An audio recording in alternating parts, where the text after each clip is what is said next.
Hembankan ketupat. Jadi Wak, cerita pagi ni kita pergi sembahyang raya dulu Wak.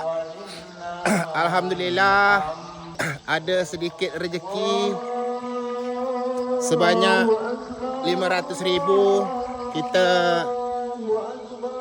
sedekahkan untuk pembangunan masjid Jami Al-Inayah Sendawa Desa Bakau Aceh, Kecamatan Mandah, Inhale Riau.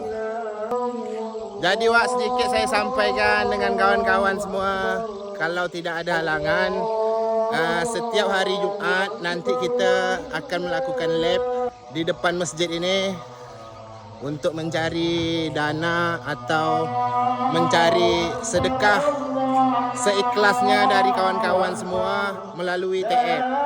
Tengoklah keadaan masjidnya Wak, udah 3 tahun belum ada perubahan lagi Wak. Disebabkan karena gendala duit juga kan. Bismillah, semoga ada rezeki nanti untuk masjid kampung kami.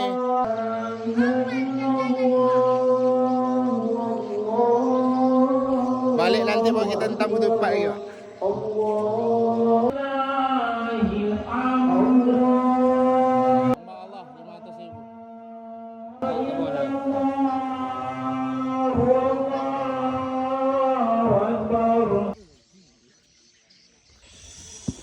Alhamdulillah rezeki pagi raya ni Wak, cuma ini aja, ketupat lawan kerang masak rendang Wak.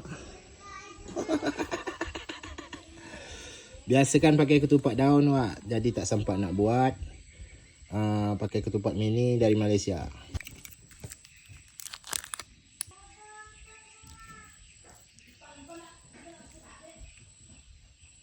Bismillah.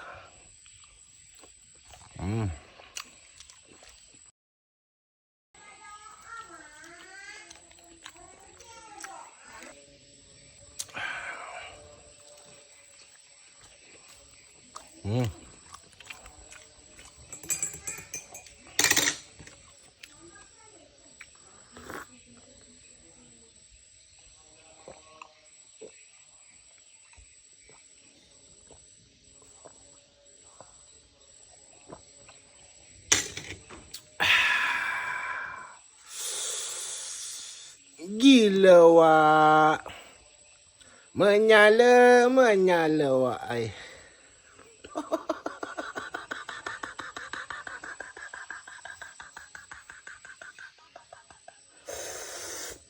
Miang lagi kepala aku Wak. Minum Milo Wak, malam tadi kan jam 3 baru tidur Wak.